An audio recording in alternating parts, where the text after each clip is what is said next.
वतन तेरे लिए हाजिर है मेरी जान भी। सांसें मेरी तुझसे जुड़ी, तुझसे मेरी पहचान भी। मेरे वतन तेरे लिए हाजिर है मेरी जान भी।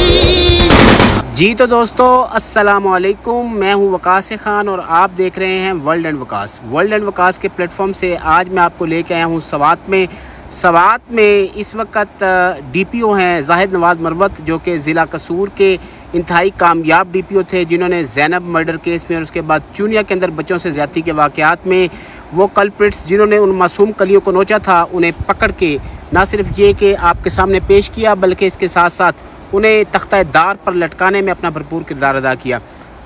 उनकी सवात आमद के बाद बड़ी देर से ये ख्वाहिश थी कि हम देखें कि सवात में जाने के बाद जाहिद नवाज़ मरवत साहब ने सवात में क्या तब्दीली लाई है। तो आज हम आपको जाहिद नवाज़ मरवत साहब का ऑफिस दिखाएंगे। जाहिद नवाज़ मरवत साहब ने सवात के अंदर क्या तब्दीली लाई है और सवात को किस तरह से तब्दील करके रख दिया है, आइए देखते हैं। डीपीओ सवात जाहिद नवाज़ मरवत ने सवात में आने के बाद जो सबसे बड़ी कमी महसूस की वो ये थी कि सवात एक बहुत बड़ा एरिया है, और अगर आपने सवात को विज़िट किया है तो कलाम और महूडन से लेके और यहाँ से रशकई से लेके ये एक बहुत बड़ा एरिया है, जिसके अंदर बहरीन और ये जो एरिया है इसका स्प्रेड इतना ज़्यादा है कि इसको पूरी तरह से फ़िज़िकली कंट्रोल करना जो है वो काफ़ी मुश्किल है। तो सबसे अहम चीज़ ये थी कि सवात के हेडक्वार्टर मैंगोरा में बैठे हुए ये जाना जा सके कि सवात के मुख्तलिफ एरियाज़ में इस वक्त लॉ एंड ऑर्डर के हवाले से क्या सूरत हाल है। तो इसीलिए जाहिद नवाज़ मरवत ने सवात में आने के बाद यहाँ पे एक जो डिजिटल सेंटर है उसकी इमारत को तामीर किया, और उसके बाद यहाँ पे जो तमाम का तमाम पुलिस का निज़ाम है उसको डिजिटाइज़ किया। सबसे पहला जो स्क्रीन जो हमें दिखाई गई वो थी 15 की डिजिटल रिकॉर्ड कीपिंग। यहाँ पे सवात के अंदर आप 15 पे जब कॉल करते हैं तो फौरी तौर पे डीपीओ ऑफिस के डिजिटल रिकॉर्ड जो सेंटर है वहाँ पे वो जो कॉल है उसको आप आसानी से ट्रेस कर सकते हैं। ये पता चल सकता है कि अब तक कुल कितनी कॉल्स आई हैं, कितनी कॉल्स पे कार्रवाई हो चुकी है और कितनी जो कॉल्स हैं वो पेंडिंग है। उससे अगला डेस्क जब आप देखेंगे तो वो है जी मीडिया डेस्क, जहाँ पे टीवी स्क्रीन्स लगी हुई हैं और यहाँ पे आप जो है वो मुख्तलिफ न्यूज़ चैनल्स को मॉनिटर कर रहे होते हैं और ये देखते हैं कि सवात के किसी भी इलाके से अगर कोई सहाफ़ी जो है वो कोई ख़बर रिपोर्ट करता है, ब्रेकिंग न्यूज़ होती है, तो उसके ऊपर फौरी तौर पे एक्शन लिया जा सके। उससे जो अगला पॉइंट है जब वहाँ पे आप आते हैं तो वो है जी जो सवात का सेफ़ सिटी है, और यहाँ पे जो है वो सवात के एंट्री और एग्ज़िट पॉइंट्स पे जो है वो कैमरे लगाए गए हैं, जहाँ पे सवात के अंदर आने वाली और सवात से बाहर जाने वाली तमाम गाड़ियाँ जो हैं वो इस पूरे सिस्टम में रिकॉर्ड हो जाती हैं। अगर कोई शख्स बाहर से क्राइम करके सवात में एंटर होता है या सवात से क्राइम करके बाहर भागने की कोशिश करता है तो उसको ट्रैक किया जा सकता है इन कैमरों के ज़रिए। और इसके साथ साथ यहीं पे जो है वो आपको police station record management system की स्क्रीन्स भी नज़र आती हैं, जहाँ पे आप देख सकते हैं कि इस वक्त तक थानों में जो सवात के मुख्तलिफ थाने हैं वहाँ पे कितना क्राइम रिपोर्ट हुआ है और कितनी FIRs दर्ज हुई हैं, कितनी FIRs पे तफ्तीश जारी है, कितनी FIRs जो हैं वो अपने इंजाम तक पहुंच चुकी हैं और वो केसेस जो हैं वो सॉल्व हो चुके हैं। इससे थोड़ा सा जब आप आगे बढ़ेंगे तो आप देखेंगे कि जनाब यहाँ पे जो है वो सवात के अंदर जितने भी मोबाइल स्नैचिंग के वाक़यात होते हैं उन तमाम मोबाइल्स के IMEI नंबर्स जो होते हैं उनको यहाँ पे एंटर किया जाता है ताकि वो मोबाइल जो हैं वो उस पुलिस के रिकॉर्ड का हिस्सा बन सकें। और यहाँ पे एक जो निज़ाम है वो ये भी है कि सवात के जो होटल्स हैं उनके अंदर जितने भी मेहमान ठहरते हैं उन तमाम मेहमानों की कुल तादाद, उनमें से कितने मेहमान जो हैं वो किसी भी पुलिस रिकॉर्ड में मतलूब नहीं है, ये भी लिखा हुआ है। और इसके साथ साथ ये भी दर्ज है कि कितने जो हैं वो सस्पेक्टेड गेस्ट्स हैं जो पाकिस्तान के किसी भी हिस्से में पुलिस को मतलूब हो सकते हैं, और अगर इनमें से कोई ऐसा मेहमान हो जो कि पुलिस को वाकई मतलूब हो और उसे फ़ौरी तौर पे गिरफ़्तार किया जाना मकसूद हो तो उसको इन मालूमात की मदद से फ़ौरी तौर पे उस होटल से गिरफ़्तार भी किया जा सकता है। अपने साथ आए हुए मेहमानों से मैंने पूछा सवात कितना जदीद कर दिया ये जो बंदा काम करना चाहता है बात आप कर रहे थे वो देखिए आप, और उनका ये मानना था कि वाकई जाहिद नवाज़ मरवत ने सवात के अंदर जो तब्दीली लेके आए हैं वो तब्दीली न सिर्फ ये कि काबिल तहसीन और काबिल सताइश है बल्कि वो काबिल तकलीद भी है। कमांड एंड कंट्रोल सेंटर को देखने के बाद हम बाहर आए, और जब हम बाहर आए तो जाहिद नवाज़ मरवत जो कि अपनी खुली कचहरियों के हवाले से ख़ास शोहरत रखते हैं उनकी खुली कचहरी के टेंट्स भी हमें नजर आए। कल ईद की छुट्टियां हैं इसलिए खुली कचहरी जो है वो नहीं है, लेकिन आपको पता है जाहिद नवाज मरवत साहब जितनी देर कसूर में रहे, ये इनके ऑफिस की एक बहुत अहम जगह हुआ करती थी और हमेशा इनसे मिलना कोई मुश्किल काम नहीं है। ये अपने ऑफिस के बाद डेली 2 से 3 बार खुली कचहरी में आते हैं और यहाँ स्वात में भी खुली कचहरी का टेंट लगा हुआ है। ईद की वजह से ऑफिस बंद है। DPO ऑफिस का विजिट जो है इसको मुकम्मल करने के बाद हमने जाहिद नवाज मरवत साहब से इजाज़त चाहिए और मैंगोरा पुलिस स्टेशन के दौरे के लिए रवाना हुए, जहाँ जी। तो दोस्तों मैं अब आपको लेके आया हूँ मैंगोरा सिटी के पुलिस स्टेशन में। ये वो पुलिस स्टेशन है जहाँ पे 2010 में खुद कुछ धमाके के बाद यहाँ पे 29 के करीब पुलिस जो मुलाजमीन थे उन्होंने जामे शहादत नोश किया। आज ये पुलिस स्टेशन पुरअमन है।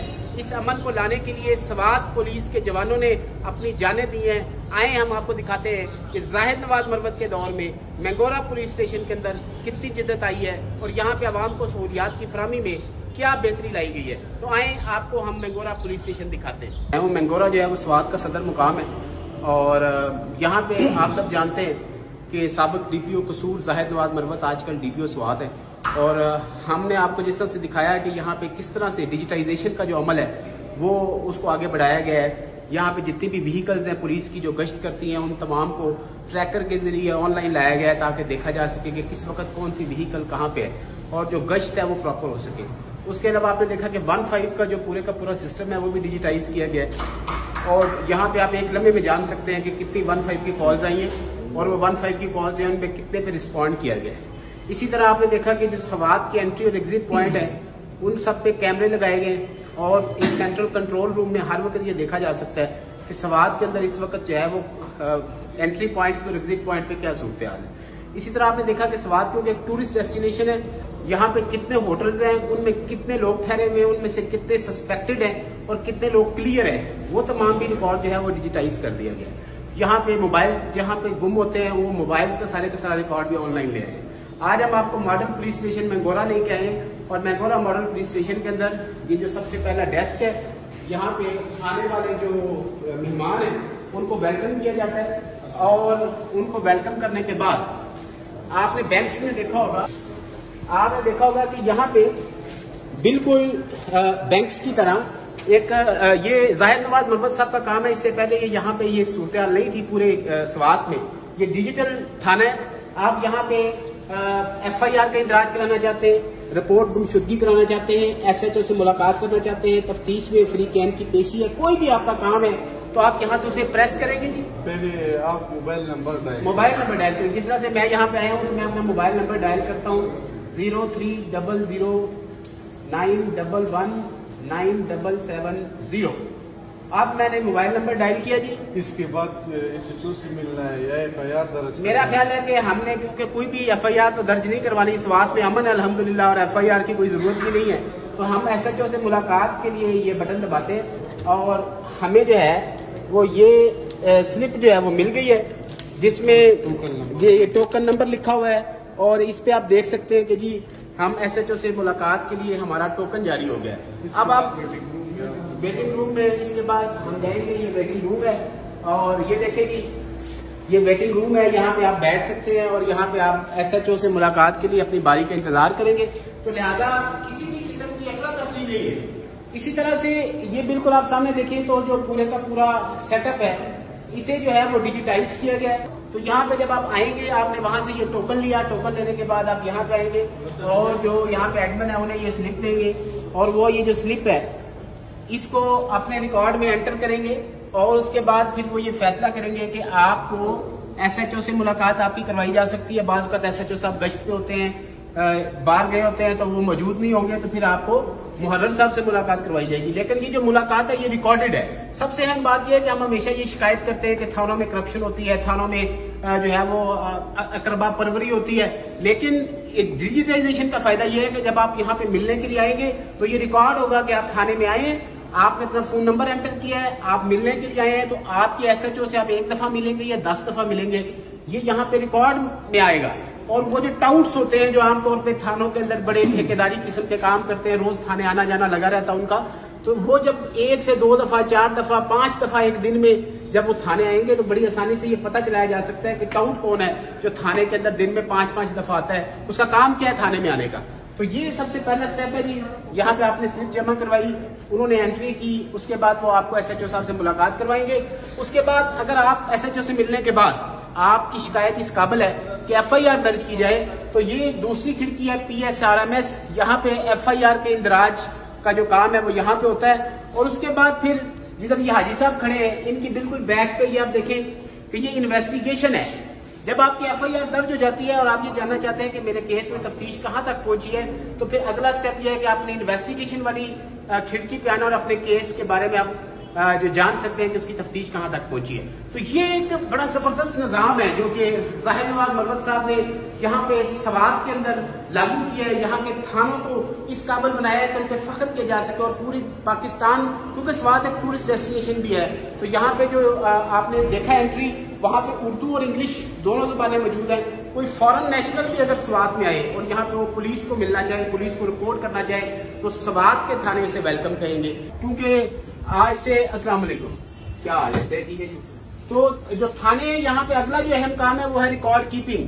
तो आप देख लें कि रिकॉर्ड जो है इनको बड़े खूबसूरत तरीके से यहाँ पे सजाया गया है, यहाँ पे रखा गया है, ताकि अगर आपको आज से 10 साल पहले का, 15 साल पहले का, 20 साल पहले का किसी शख्स का क्रिमिनल रिकॉर्ड आपको चाहिए या पुलिस को चाहिए, तो वो रिकॉर्ड बड़ी आसानी से मेंटेन किया जा सकता है। इस वक्त थाने में कितने लोग हवालात में हैं, उनका जुर्म क्या है, तफ्तीशें कहाँ तक पहुंची है, कौन सा केस किसको असाइन किया गया है, कौन सा जो केस है वो अभी पेंडिंग जा रहा है, तो वो तमाम रिकॉर्ड जो है वो आपको यहाँ पे मिलेगा। छुट्टियों का रिकॉर्ड कौन, क्योंकि ये रिकॉर्ड कीपिंग का जो रूम है।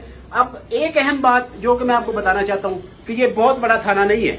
ये हालांकि सवात का सदर मुकाम है, मैंगोरा सिटी का ये थाना है, लेकिन यहाँ पे डिजिटाइजेशन की वजह से बहुत सी छोटी सी जगह पे हाजी साहब बहुत बड़े काम कर लिए गए। वरना बहुत सारे कमरे चाहिए होते हैं, बहुत सारी जगह चाहिए होती है, रश लगा होता है, तरतीब नहीं होती।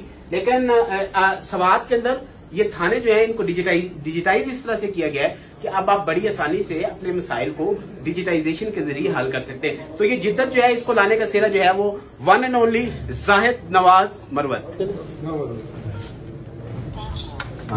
हाँ पहले चले।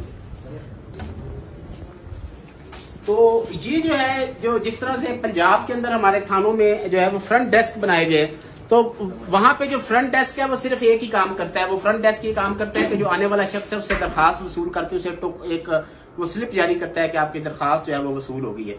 लेकिन ज़ाहिद नवाज मरवत साहब ने यहाँ पे जो फ्रंट डेस्क है उसको जदीद किया है और फ्रंट डेस्क से मल्टीपर्पज काम लिए हैं। हमारे पास फ्रंट डेस्क में दो अफराद बैठे होते हैं, यहाँ पे KPK में भी फ्रंट डेस्क पे 2 ही अफराद बैठे हैं, लेकिन ये 2 अफराद जो हैं ये बहुत सारे काम कर रहे हैं। वहां पे सिर्फ एक काम होता है, वो काम क्या है कि आने वाली दरखास्त की वसूली। लेकिन यहाँ पे आपने जैसा कि मैंने आपको पहले बताया कि सबसे पहला काम क्या है कि जी यहाँ पे जो लोग आ रहे हैं ये कंप्लेंट मैनेजमेंट सिस्टम है और इसके अंदर आप देखिए कि 63 कंप्लेंट्स जो है इस थाने में आई है, 15 जो है वो अभी पेंडिंग है और 48 जो है वो रिजॉल्व हो चुकी है। तो ये इस चीज का सबूत है कि जो लोग यहाँ पे थाने में शिकायत लेके आते हैं उन लोगों की शिकायत को कितनी तेजी से हल किया जाता है। हर आने वाली शिकायत रिकॉर्ड है, कितनी पेंडिंग है, और ये जो 15 पेंडिंग है इन पे DPO साहब और जो कंसर्न DSP साहब है और SHO साहब है उनका जारी बात है, उनकी ये कोशिश होती है कि वो जो पेंडिंग कंप्लेंट्स है उनको जल्द से जल्द जो है वो सॉल्व किया जाए। और फिर आगे आप देखिए कि ये वाला जो पॉइंट है जहाँ पे FIR की रजिस्ट्रेशन होती है, ये देखिए ये सामने ये जो FIR है जहाँ भी ये दर्ज होती है, तो ये वाला वो पॉइंट है जहाँ पे FIR दर्ज होके वो जो कंप्लेनेंट है उसको मिलती है। और उसके बाद ये क्योंकि मॉर्निंग का वक्त है और इस वक्त तफ्तीशी जो लोग हैं वो सारे तफ्तीश करने में मसरूफ हैं, मौका मुलाहिजा कर रहे हैं, मुख्तलिफ जगहों पे जाके देख रहे हैं, फॉलो कर रहे हैं, वो लोग फील्ड में हैं। लेकिन जैसे ही थोड़ा सा शाम का वक्त होगा तो वो लोग भी यहाँ पे मौजूद होंगे और फिर इन्वेस्टिगेशन के अंदर जो काम हो चुका है वो यहाँ पे अपने लोगों को बताएंगे। तो ये वो चीज है, मैं आपसे हमेशा ये कहता हूँ कि बाज़ बात एक शख्स जो है वो बहुत बड़ी तब्दीली ला सकता है। हम सब ये कहते हैं कि पाकिस्तान को तब्दील होना चाहिए, हम सब तब्दीली की ख्वाहिश करते हैं, लेकिन ये बड़ा जरूरी है कि हम सबसे पहला काम ये करें कि अपनी कैपेसिटी में तब्दीली लेके आए। आप जहां पे जाए, आप जहां काम करते हैं, आप जहां जॉब करते हैं, किसी फैक्ट्री में करते हैं, किसी मिल में करते हैं, किसी कोई सरकारी ऑफिसर है, आप सब अपने जात में सबसे पहले तब्दीली लेके आए और इस बात को यकीनी बनाएं कि जहां आप जाएं वहां पे आपका नाम जो है आपके जाने के बाद भी लिया जाए। तो ज़ाहिद नवाज मरवत का नाम सवात के अंदर जिंदा रहेगा इस वजह से कि ज़ाहिद नवाज मरवत ने सवात के अंदर डिजिटाइजेशन की तहरीक का आगाज किया और इंशाल्लाह जैसे आप देख रहे हैं उसे उसको इख्तिताम की तरफ भी बढ़ा रहे हैं। और तब्दीली का जो ये सफर है, ये जाहिद नवाज मरवत ने खुद अपनी सोच से किया। और ये अगर आप में से कोई ये सोचे कि केपीके के तमाम थानों की ये सूरत हाल है या केपीके के तमाम जिलों में ऐसा ही है, तो ऐसा नहीं है। डिस्ट्रिक्ट स्वात वो पहला डिस्ट्रिक्ट है जिसे डिजिटाइजेशन का आगाज किया और जाहिद नवाज मरवत को ये एजाज जाता है। ये जो ऑफिस है इसमें हर बंदा दाखिल नहीं हो सकता। इसमें दाखिल होने के लिए ये जो फिंगरप्रिंट है ये लगाना बड़ा जरूरी है। तो लिहाजा ये आपकी मर्जी नहीं है कि आप जिससे मर्जी जब मर्जी मुलाकात करें। अंदर जो स्टाफ बैठा हुआ है उस ऑफिस के अंदर आपकी एंट्री मुमकिन नहीं है। हमारी एंट्री इसलिए मुमकिन थी कि हमारे साथ गोल साहब मौजूद हैं और ये अपना थंब इंप्रेशन लगाते हैं तो हम अंदर चले जाते हैं। रूम है, ये गवर्नमेंट डेस्क है और यहाँ पे जो इस थाने में अगर कोई भी खवातीन आती हैं तो उन खवातीन को जो है यहाँ पे तमाम सहूलियात हम पहुंचाने के लिए गवर्नमेंट डेस्क मौजूद है। तो ये जो सवात है, यहाँ पे ये जो अमन है, ये जो सुकून है, इसके पीछे एक राज है और वो राज ये है कि स्वात पुलिस के जवानों ने अपना खून दे के इस सरजमीन को पुरअमन बनाया है। मेरे पीछे अगर आप ये तस्वीर देख सके तो ये कांस्टेबल आगे आ जाए तो करीब से दिखाएं। तो ये कांस्टेबल इनामुल्ला, एहसानुल्ला, कांस्टेबल फजल वाहद और फिर जहूर खान, हबीब जमान खान और उमर फारूक, ये वो लोग हैं मैंगोरा इस थाने के जिन्होंने दहशतगर्दों से लड़ते हुए अपनी जान अफरीन के सुपुर्द की। ये वो लोग हैं जो हमारे सलाम के हकदार हैं। मैं मैंगोरा सिटी से आपको आज जाहिद नवाज मरवत साहब की यहाँ पे जो काम है वो दिखाने के लिए आया था। मैंने आपको ये बताया कि किस तरह से मैंगोरा के अंदर पुलिस के अंदर जो तब्दीली वो लेके आए हैं वो किस तरह से काबिल तहसीन और काबिल सब सताइश के मुस्तहिक है। और साथ ही साथ मैं आपको ये बताता हूँ कि जब भी आप सवात आए यहाँ पे सैर करें तो इनामुल्ला, एहसानुल्ला, फजल वाहद, जहूर खान, हबीब जमान खान और इंस्पेक्टर उमर फारूक को ना भूले, क्योंकि वो लोग हैं, ये वो लोग हैं स्वात पुलिस के वो तरक्खिंदा सितारे हैं जिन्होंने अपनी जानों से आप सबके लिए यहाँ पे आना मुमकिन बनाया। तो मुझे मेरे दोस्तों जनाब जहांगीर शरीफ के साथ और हमारे बुजुर्ग और भाई जनाब हाजी साहब के साथ जो है वो फजल महमूद साहब के साथ मुझे इजाजत दीजिए। मैं आप सबका शुक्रिया अदा करता हूँ और आप जरूर बताइएगा कि आपको स्वात की नई पुलिस कैसी लगी।